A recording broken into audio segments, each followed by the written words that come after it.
안녕하세요. 저는 지방에서 작은 도배장판 가게를 하는 아버지를 도우며 살고 있는 30대 중반의 여성입니다. 남편은 작은 회사에 다니고 있었는데 경기 악화로 회사가 망해 이직 준비를 한다면서 1년 가까이 허비를 하더라고요. 처음에는 자신의 잘못도 아니고 상황이 안 좋아져 회사를 그만뒀으니 저도 묵묵히 남편이 제 갈 길을 찾을 때까지 기다려주려고 했어요. 그런데 불성실하고 뻔뻔한 남편 때문에 트러블이 잦아졌고 결국 친정아버지와 일까지 엮이며 저희 부부는 이혼이라는 선택에 이르게 됐습니다. 솔직히 저는 이혼하고 나니 속이 후련하고 짐을 벗은 것처럼 시원한데요.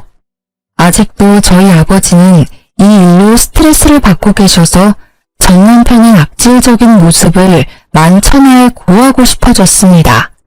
그래서 이렇게 익명의 힘을 빌려 사연을 보내게 됐는데 시간 내어 함께 들어주시면 정말 감사하겠습니다. 남편이랑 저는 친구의 소개로 만나 1년 연애를 하고 결혼했어요. 처음에는 외적인 부분인 부분은 마음에 들었지만 대화를 할수록 재미를 위한답시고 거짓말과 허풍을 떨길래 별로 믿음이 가지 않아서 안 만나려고 했습니다. 그런데 제가 마음에 들었는지 몇 달을 따라다니며 구애를 하는데 어느 순간 진심이 느껴졌고 결국 마음을 열게 되어 결혼까지 하게 됐어요. 지금 생각해보면 제가 처음 느꼈던 촉을 믿고 만나지 말아야 했는데 화려한 웅변의 소가 넘어간 것 같아 분하기도 하네요. 어쨌든 저희 부부는 결혼 후에 한동안은 평탄하게 살았어요.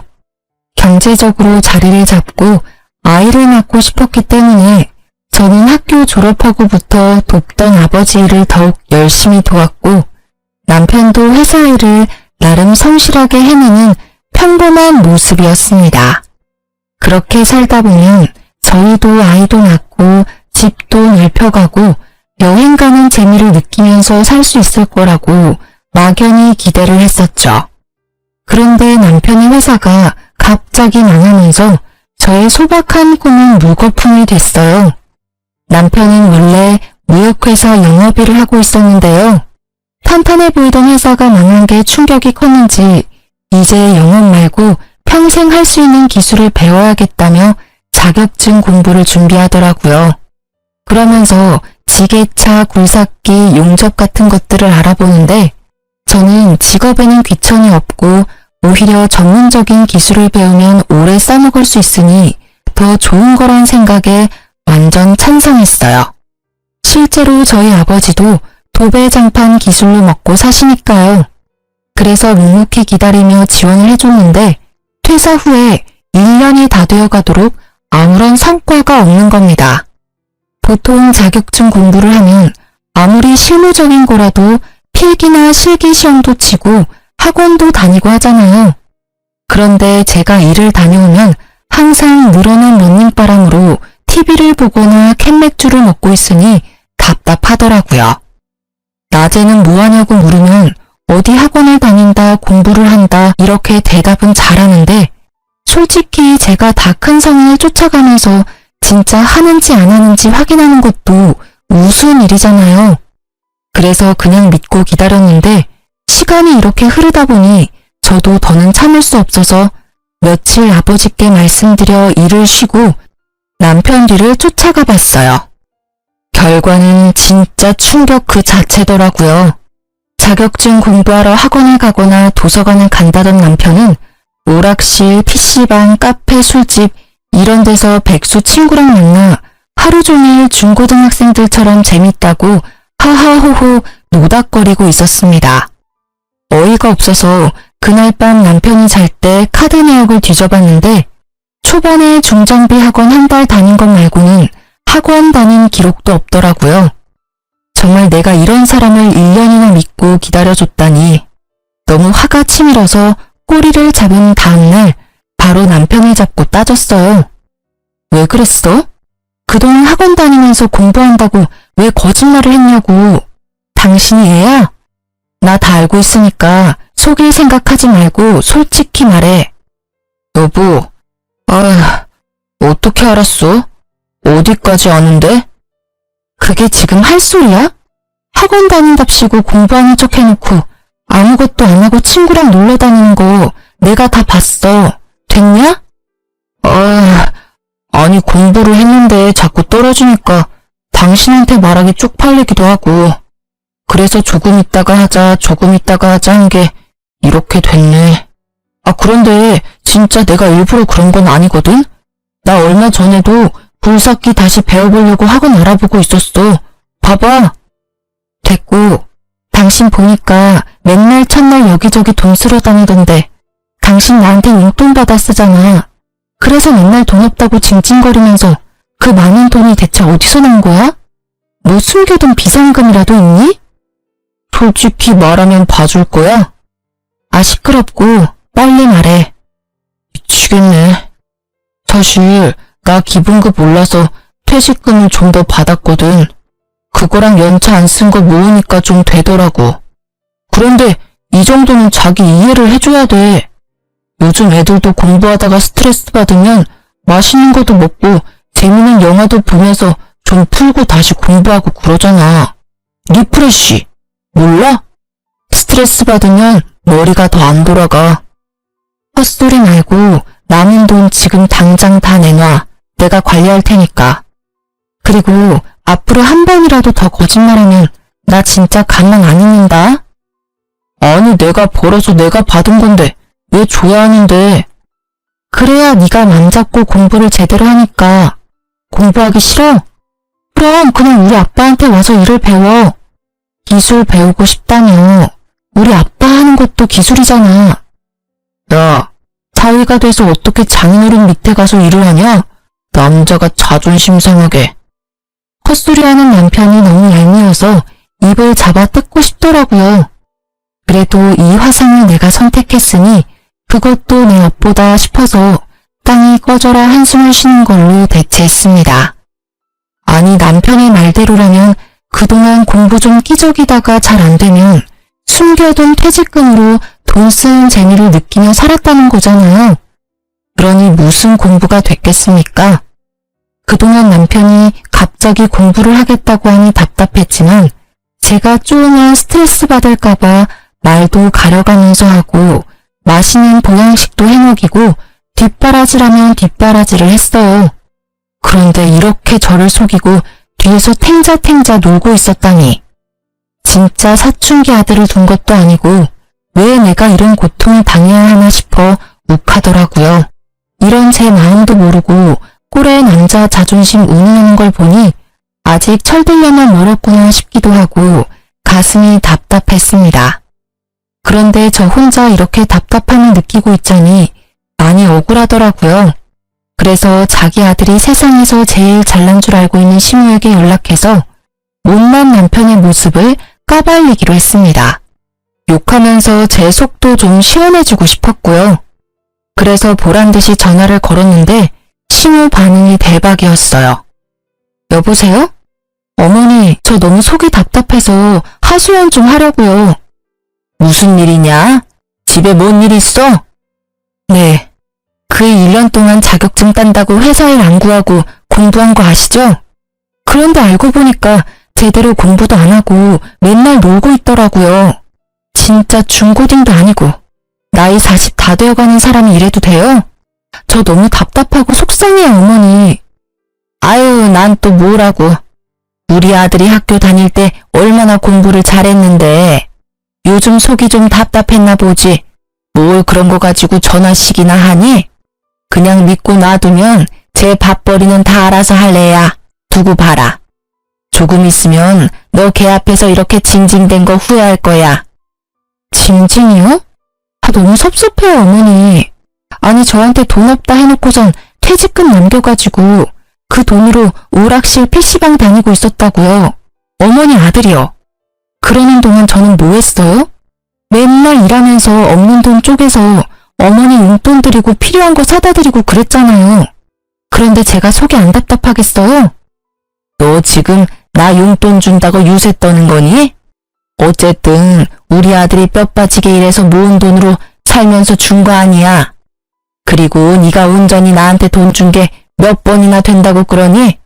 아무튼 우리 아들 크게 성공할 팔자니까 조금만 더 기다려줘. 아유, 속 시끄러워.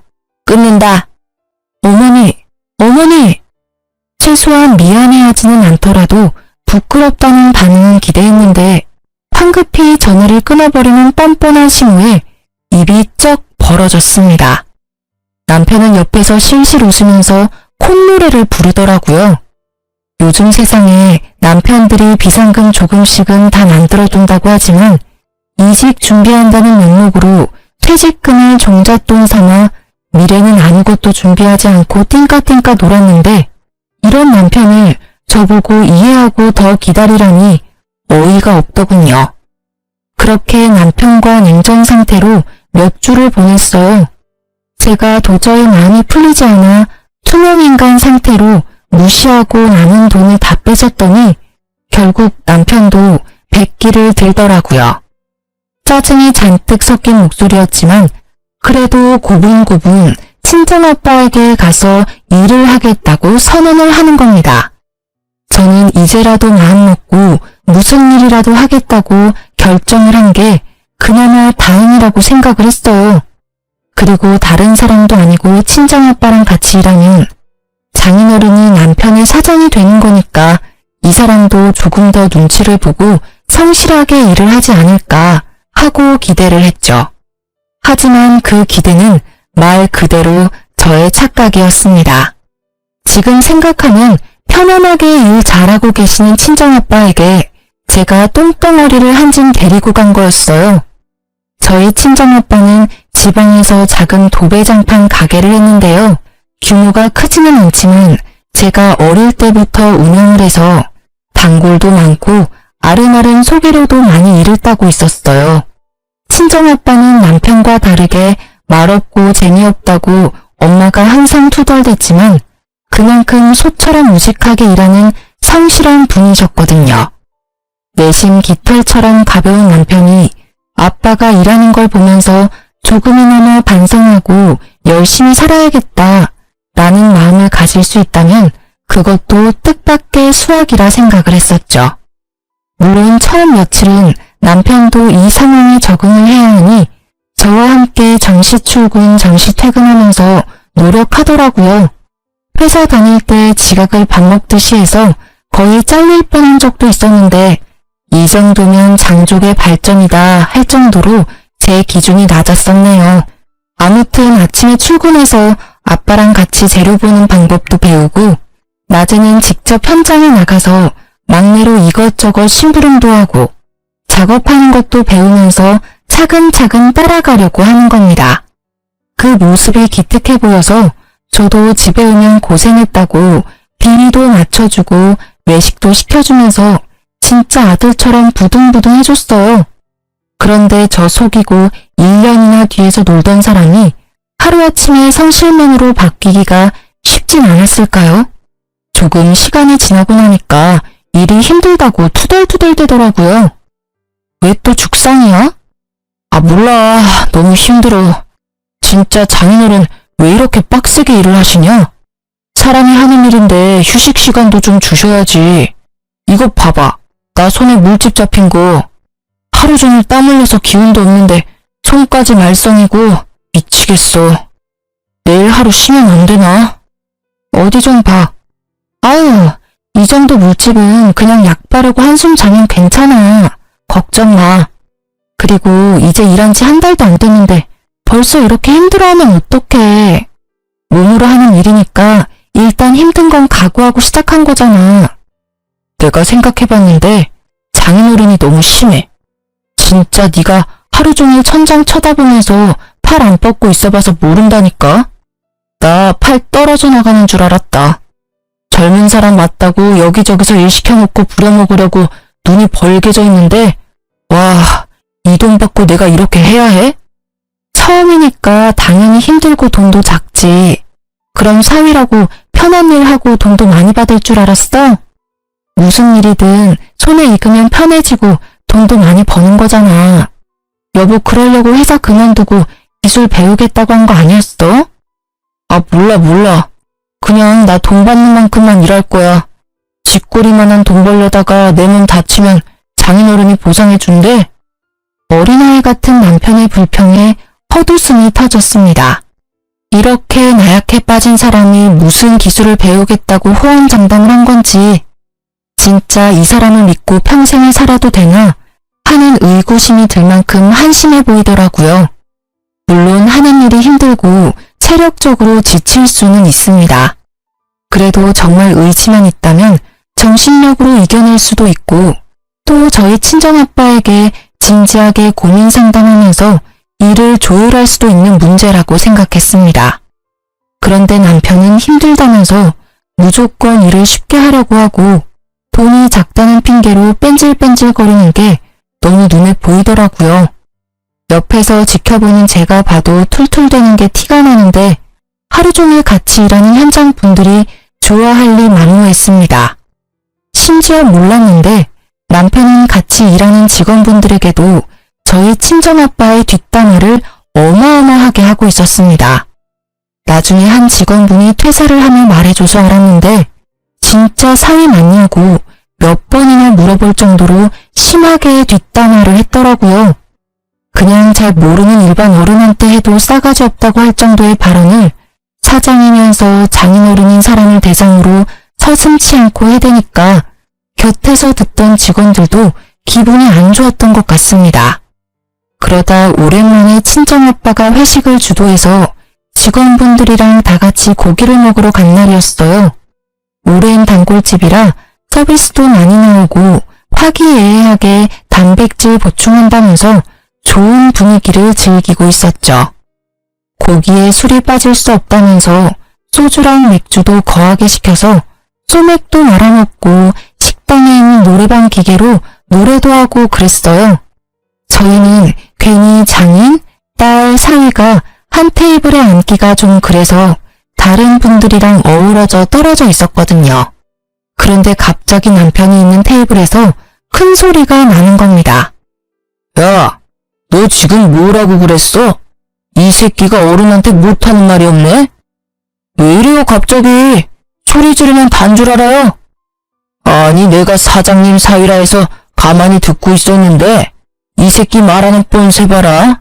그렇게 돈 잡고 일하기 힘들면 그냥 안 나오면 될 거 아니야. 왜 열심히 일하는 사람들 기운 빠지게 물을 흐리고 있어?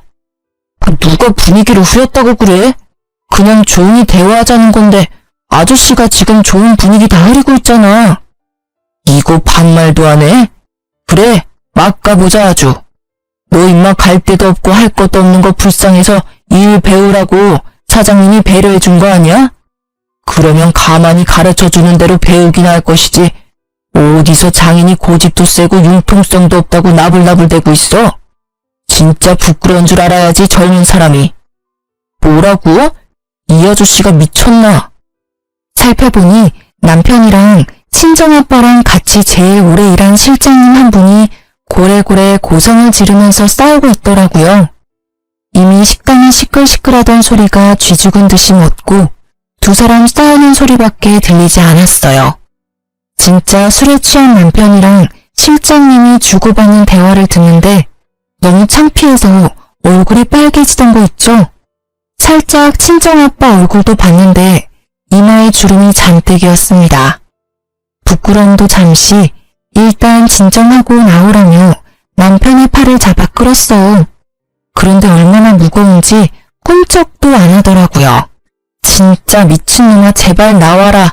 궁시렁거리면서 부글부글 끓는 속을 다 잡고 있는데 실장님이 불쌍해 보였는지 한숨을 내쉬었어요. 그리고는 진짜 내가 딸내미 불쌍해서 참는다. 잘해라 좀. 하면서 남편 팔을 가볍게 한 대 톡 쳤습니다. 그런데 술 기운에 자격지심까지 발동한 남편님이 이 터치 한 번에 이성을 잃었는지 갑자기 실장님 어깨를 퍽 치는 겁니다. 가만히 있을 성격의 실장님도 아니라 순식간에 주먹 다짐이 시작됐어요. 진짜 지금 생각해도 아찔하고 쥐구멍에 숨고 싶었습니다. 평화롭게 고기 먹던 회식 장소가 아수라장이 되고 여기저기 비명이 들리고 난리도 그런 난리가 없었어요. 나중에는 누가 112를 불렀는지 경찰도 오고 그랬더라고요. 죄송합니다. 뭐가 죄송해. 여보, 사과하지 마. 뭘 잘했다고 큰 소리야? 빨리 사과드려. 먼저 친 건 이 아저씨인데 왜 내가 사과를 해? 정말 오래전부터 배운 실장님께 너무 죄송했어요. 친정아빠한테도 이런 못난 모습을 보여 죄송했고요. 그렇게 남편이랑 저랑 서로 사과하니 많이 다투고 있는데 옆에서 가만히 앉아있던 친정아빠가 입을 여시더라고요. 최 실장, 내가 대신 사과할게. 내가 덕이 부족해서 그래. 돈 잡고 일 힘든데 내가 잘 못 챙겨줘서 이런 일이 생긴 것 같아. 그래도 내 사위인데 자네가 좀 더 참았어야 하지 않나? 자네도 사과해주게. 친정아빠의 말에 실장님이 절대 못한다고 화를 엄청 내시더라고요. 옆에서 듣는데 저도 이건 좀 아닌 것 같다는 생각이 많이 들었어요. 그런데 아빠는 사위가 먼저라면서 편을 들어주시는 겁니다. 그러자 실장님은 끝까지 사위 편을 들면 자기는 같이 일을 못한다며 자기인지 사위인지 둘 중 하나를 고르라고 최후 통첩을 날리셨습니다. 그런데 정말 놀랍게도 친정아빠는 사위는 평생 안고 가야 하는 존재라며 뜻을 굽히지 않으셨고 결국 실장님은 다음 날부터 회사에 나오지 않았어요. 정말 친정아빠와 더불어 초기부터 일을 함께 해온 에이스인 분이라 제가 다 마음이 아프고 안 좋더라고요. 정말 이 거지 같은 남편 때문에 이게 다 무슨 일인지 너무 화가 나서 따지고 싶었는데 친정아빠는 끝까지 남편 편이었어요. 정말 사람이면 이 정도로 자신을 신뢰해줬으면 정신 차리고 열심히 배우려고 노력해야 하는 거 아닌가요? 이날 이후로 에이스였던 실장님이 나간 자리를 남편이 대신해서 친정아빠 일을 도와야 하는데 진짜 배은망덕도 유분수더라고요. 그냥 견적받으러 온 손님인데 괜히 잘 알지도 못하면서 이래라 저래라 훈수를 두니 손님이 짜증나서 그냥 가버리기도 하고 작업하러 가서도 마무리가 꼼꼼하지 못해서 다른 분들이 한 번 더 일을 해야 하는 골칫덩어리가 저희 남편이었습니다. 그러던 어느 날이었어요. 평소처럼 친정아빠 일을 돕고 있는데 이상하게 가게로 견적 상담 문의 전화가 많이 오더라고요. 그래서 이상하다, 운수 좋은 날인가 싶었는데 친구가 SNS 링크를 하나 보내주는 겁니다. 들어가 보니 낯익은 모습들이 나오는데 알고 보니 얼마 전 구축 아파트 리모델링을 한다고 의뢰해서 도배장판을 해줬던 분이 후기를 남긴 거더라고요. 제가 봐도 너무 이쁘게 사진을 뽑아주셨고 글도 잘 적어주셨는데 그 손님 자체가 인플루언서라 파급력이 어마어마한 것 같았어요. 너무 저렴한 가격에 꼼꼼하다면서 딱히 저희가 광고를 맡긴 것도 아닌데 진짜 한번 나도 여기서 해볼까? 하는 구매 욕구가 생기게 적어주셨더라고요. SNS 홍보의 힘은 실로 대단했습니다. 그날부터 입소문을 타고 손님들이 자꾸 몰려드는 겁니다. 처음 겪는 상황에 친정아빠와 직원분들도 신이 나서 싱글벙글이었어요. 이쯤 되면 정말 많은 돈을 쓸어 담을 거라 생각이 들잖아요. 저희도 상담하고 예약을 잡으면서 빼곡히 차는 스케줄이 다 돈이니까 너무 신기하고 행복한 하루하루였거든요. 그런데 어쨌든 이것도 사람이 하는 일이기 때문에 모든 스케줄을 다 쳐낼 수는 없는 게 문제더라고요. 여보, 혹시 월요일에 다녀온 전원주택 컴퓨터방 여보가 작업했어? 나랑 김씨 형님 같이 했는데 왜? 아니, 이상하게 그 방면 되게 울퉁불퉁하다고 다시 해달라고 전화가 와서. 근데 이게 처음이 아니고 사실 요 몇 주 계속 그렇거든. 아, 진짜 짜증나네. 장인어른한테 말해. 뭐가 문제야? 맨날 여보가 한 곳만 컴플레인 들어오니까 내가 민망해서 그렇지. 아휴, 연습 좀 해. 이러다 애써 들어온 손님들 다 까먹겠어. 연습은 무슨, 일 다 배운 지가 언젠데 우연이겠지. 이거 봐라. 맨날 이렇게 몰아가니까 내가 길을 못 펴는 거 아니야. 그게 아니라 아빠가 안 해도 될 일을 계속 해야 하니까 그렇지. 돈도 돈이고. 아, 모르겠다. 알아서 해. 특히 에이스인 실장님이 나가고 나서 아직 한 명 목도 못하는 남편이 그 자리를 메꾸기란 불가능한 일이었어요. 그래도 이 기회를 놓치긴 아까워서 억지로 남편을 데리고 일을 하니까 친정아빠랑 직원분들이 열심히 해도 능률이 안 나오고 남편이 한 부분만 맨날 이상하다고 컴플레인이 걸리는 겁니다. 그러다 보니 AS 해주고 컴플레인 들으러 다니는 친정아빠만 너무 힘들게 고생하는 것 같아서 죄송스럽더라고요. 이왕 시작한 일 제대로 좀 더 노력하고 연습하면 될 텐데 늘 대충대충 그 순간만 때우려는 남편에게 화도 났고요. 그래도 큰 소리 안 내려고 꾹 참고 있었는데 어느 날 걸려온 전화 한 통에 분노가 치솟았습니다. 평수가 작은 곳이라 남편과 보조하는 분만 간 손님집이었는데 자기가 고른 고급 장판 대신에 제일 싸구려 저가 장판이 깔렸다면서 엄청 화를 내면서 일단 와서 확인을 해보라고 하더라고요. 여보, 어제 2차 아파트 다녀온 거 기억나지? 거기서 와보라고 하는데 뭐 짐작 가는 거라도 있어? 아니, 작업 다 잘 끝났는데 왜? 무슨 문제 있대? 잘 모르겠는데 자기가 고른 거 말고 제일 싸구려가 깔렸다고 하는 것 같아. 어제 그 손님이랑 확인한 거 깔아준 거 맞아? 현장에서도 같이 체크했어? 당연하지. 내가 몇 번이나 확인해서 가져갔는데 그런데 현장에는 그 아줌마 애들밖에 없었어. 자기는 먼 출장 갔다고 그냥 깔려서 깔고 왔는데 아 진짜 웃기는 아줌마네. 됐어. 내가 갔다 와 볼게.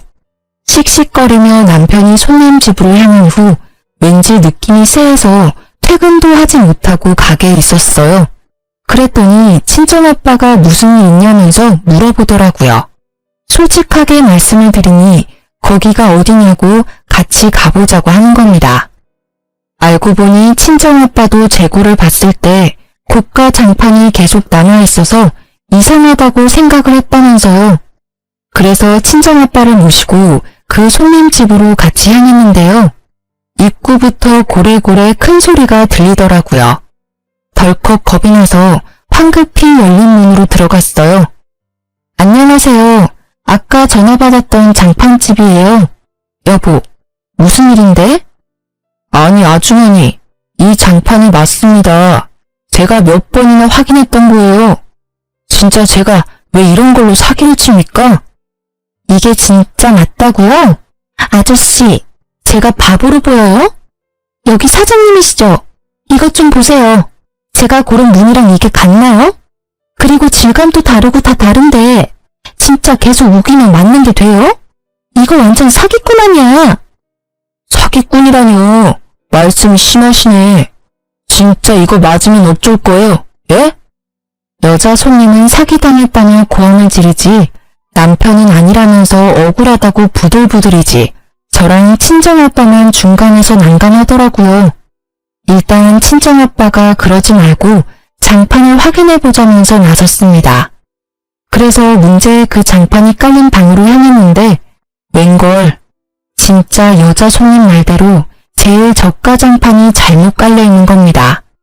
제가 봐도 손님이 말하는 무늬가 아닌 걸 알겠는데 어떻게 몇 달을 함께 일한 남편이 이걸 모르는지 대체 정신을 어디에 빼놓고 다니는 것이며 무슨 기술을 배우겠다고 설치고 다니는 것인지 모를 일이었습니다. 순간 우라통이 터지는 게 이건가 싶더라고요. 친정아빠도 진짜 땅에 꺼져라 한숨을 쉬면서 이 말을 짚으시는데 너무너무 죄송스러웠습니다. 또 사과는 친정아빠 몫이었으니까요. 죄송합니다. 손님 말이 맞습니다. 이게 깔려서는 안 되는 거였는데 저희 쪽에 무슨 착오가 있었던 것 같습니다. 이해해 주신다면 제일 빠른 날짜로 해서 바로 교체를 도와드리겠습니다. 맞죠? 이거 아니죠? 진짜 기가 막혀서. 아니요, 사장님. 교체됐고요. 이 아저씨가 저를 정신병자 취급하면서 얼마나 우겨대던지. 저 혈압 있는데 진짜 열받아서 쓰러질 뻔했거든요. 지금 여기 손도 막 떨리는 거 보이시죠? 나 이렇게 못 넘어가요. 나 고소할 거예요. 정신적 피해 보상 받아야겠어요. 남편이 실수했고 잘못 대응한 건 100번 1000번 잘못했는데 갑자기 쓰러질 뻔했다며 고소하겠다니 너무 당황스럽더라고요. 알고 보니 이 여자 손님도 인근에서 블랙 컨슈머로 진짜 유명한 사람이었어요. 고소한다고 난리 치는 거 입소문 나면 저희도 좋은 게 없으니 무마시키느라고 정말 공짜 장판 교체에 도배까지 새로 해주고 병원이라도 다녀오라고 병원비까지 쥐어주고 나니 이건 뭐 배보다 배꼽이 더 큰 상황이 됐더라고요. 문제는 이뿐만이 아니었습니다.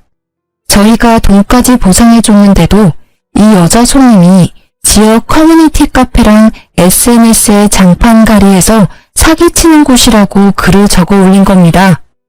내용 중에는 사기치고도 적반하장으로 고객한테 으름장 놓는 직원이 있다며 근데 알고 보니 사장이랑 사위라면서 짜고 치는 고스톱이라고 주절주절 써놓았는데 진짜 제가 봐도 설득력이 있더라고요. 작은 동네라 조금만 관심 있게 지켜보면 어느 가게인지 다 알 수 있기 때문에 타격이 매우 컸습니다. 앞서 홍보의 힘을 제대로 느꼈다고 했는데 좋은 소문보다 더 빨리 퍼져나가는 게 안 좋은 소문인 걸 뼈저리게 깨달았죠. 결국 그 많던 손님들이 다 끊기고 단골들만 띄엄띄엄 연락을 해왔지만 푼돈이라 고정적으로 데리고 있던 직원들도 내보내야 했습니다. 그러니 결국에는 친정아빠랑 남편 둘만 남았는데 지질이 일 못하는 남편 데리고 도저히 작업이 안 되는 게 문제였죠.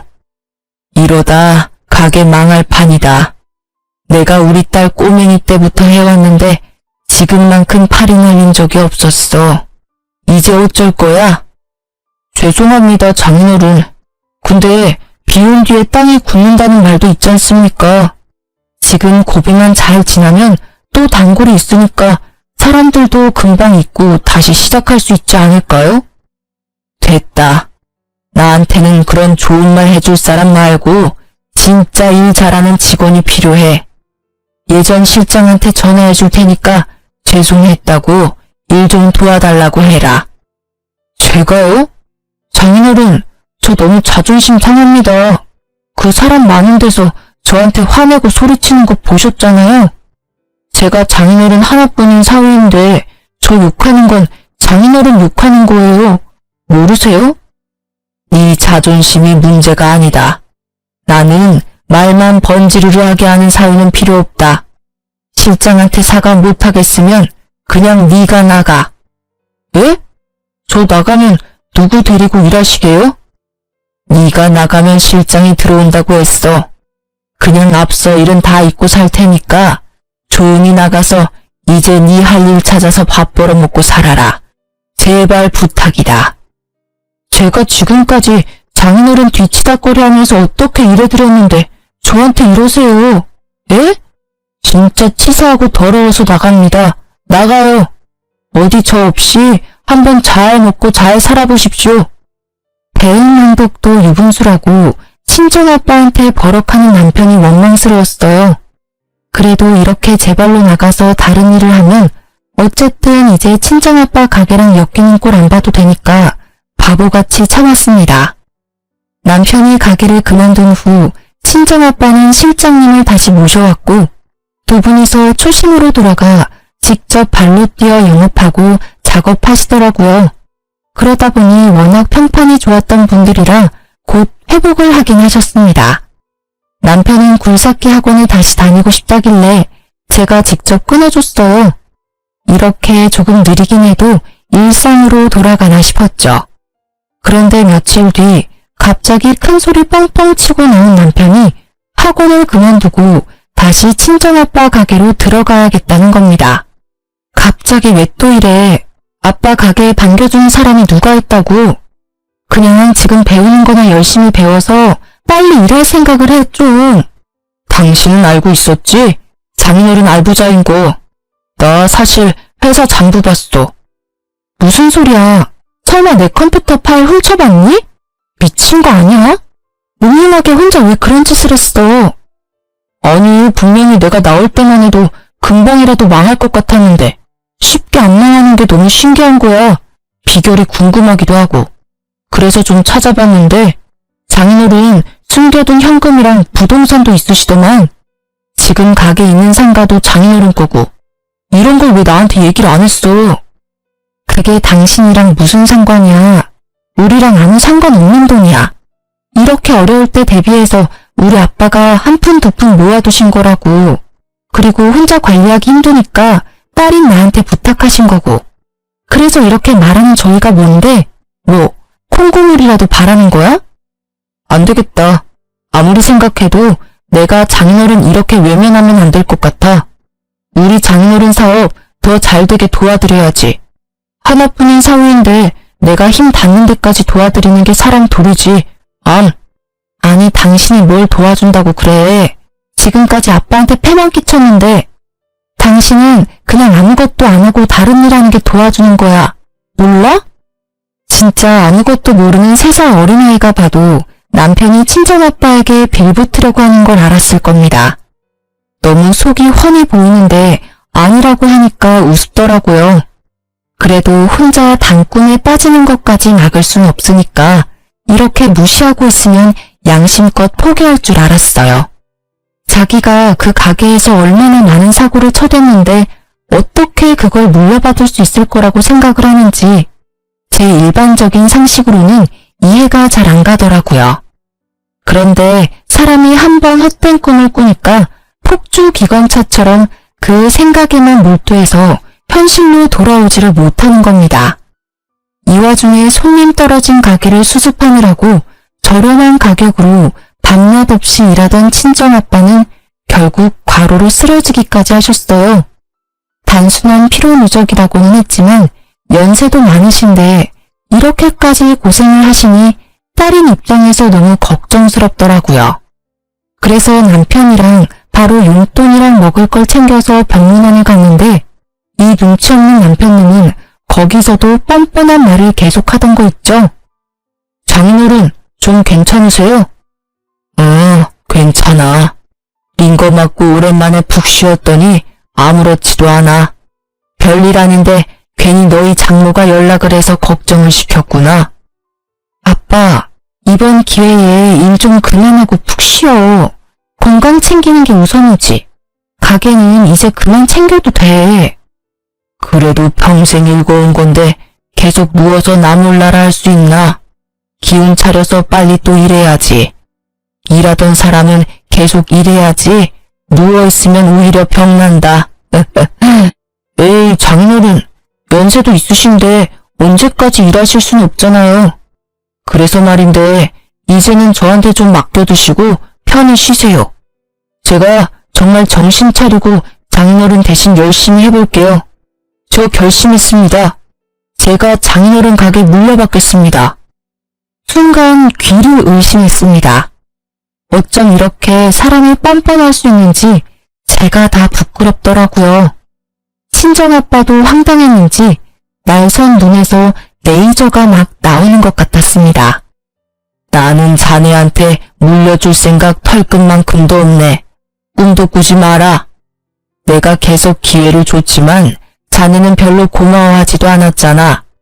그냥 여기서 그만두고 자네한테 맞는 다른 일 찾아서 하게. 제가 뭘 그렇게 잘못했다고 그러세요?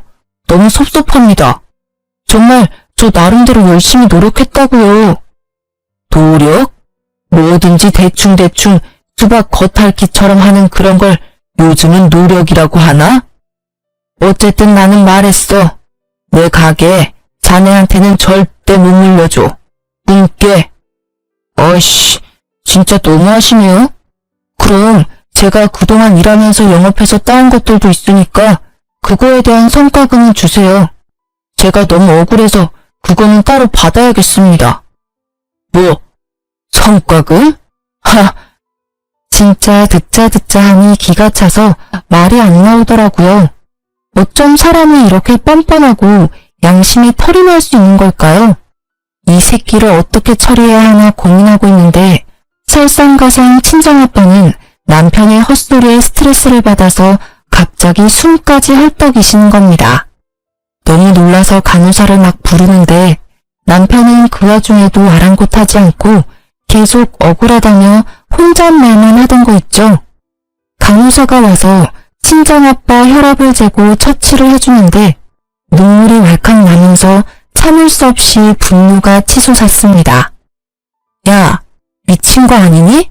지금 이 상황에서 성과금 얘기가 나오고 너 억울한 것만 자꾸 생각이 나? 진짜 어이가 없다. 내가 미쳤다고 너를 아빠 가게에 붙여줘서 우리 아빠만 이렇게 마음고생하게 만들었는지 모르겠어. 진짜 나 정 떨어져서 너랑 같이 못 살아. 이혼해. 뭐? 이혼? 갑자기 이혼은 또 무슨 소리야? 이혼이 그렇게 쉬운 거야? 다들 나한테 왜 이러는 건데? 너무 빡쳐서 제대로 일도 안 했으면서 돈에 미쳐 뻔뻔하게 헛소리하는 남편에게 이혼을 통보했습니다.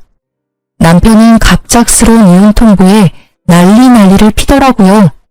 그때 친정아빠가 거친 숨으로 남편에게 소리쳤습니다. 내가 진짜 내 딸 때문에 참고 참았는데 이혼한다니 속이 시원하다. 내가 자네 하나 때문에 정신적, 물질적으로 입은 손해가 얼마인 줄 알아? 그런데 뭐 가게를 물려받겠다. 성과금을 달라. 간호사 선생, 나 바로 퇴원시켜 주시오. 변호사 선임해서 저놈한테 손해배상 청구해야 하니까. 뒤늦게 정신 차린 남편이 울며 불며 매달렸지만 저의 부녀는 내 사람에게는 한없이 잘해줘도 한번 문 밖에 나가면 가차없는 스타일이었습니다.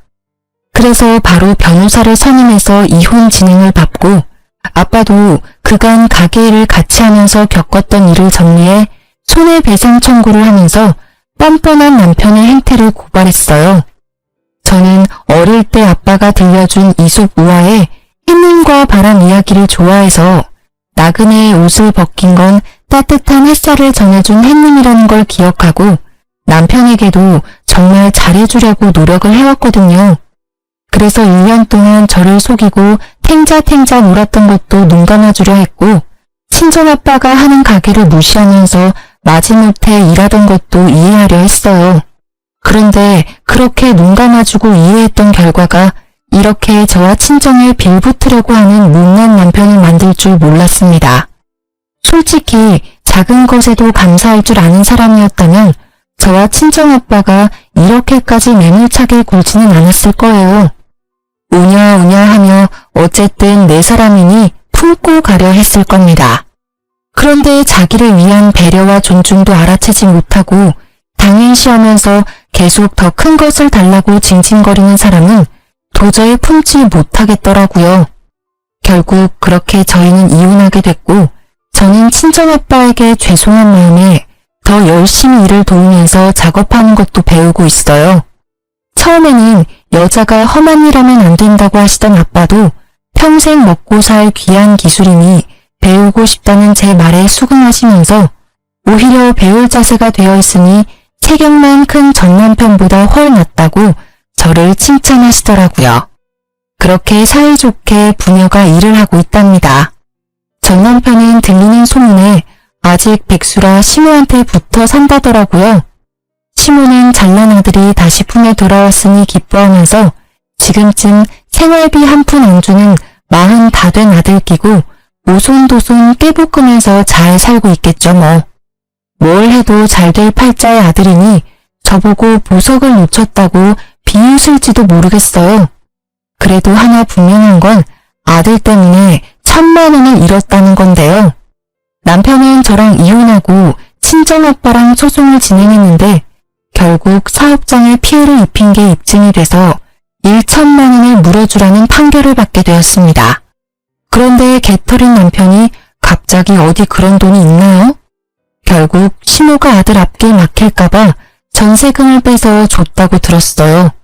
솔직히 그동안 친정아빠가 평생 일거원 가게 망할 뻔한 거 생각하면 2배, 3배로 받아도 시원찮지만 뻔뻔한 남편과 아들밖에 모르는 시모에게 아주 적절하게 금전 치료해준 것 같아서 속이 후련합니다. 친구들도 모두 제 이야기를 듣더니 이혼 너무 잘했다며 위로해 주더라고요. 앞으로 100세 시대인데 피 한 방울 안 섞인 다 큰 성인 아들을 제가 왜 데리고 살면서 교육시켜야 하냐면서요. 제가 생각해도 저도 모자라 저희 친정아빠에게까지 남편을 가르쳐달라고 한 게 죄송스럽고 잘못된 선택이었구나 싶어요. 혹시라도 저처럼 아들처럼 철없는 남편을 두고 교육시켜서 데리고 살아야겠다는 분들 계시다면 뜯어 말리고 싶어요. 사람은 쉽게 변하지 않더라고요. 제 이혼 이야기는 여기까지입니다. 들어주셔서 감사해요.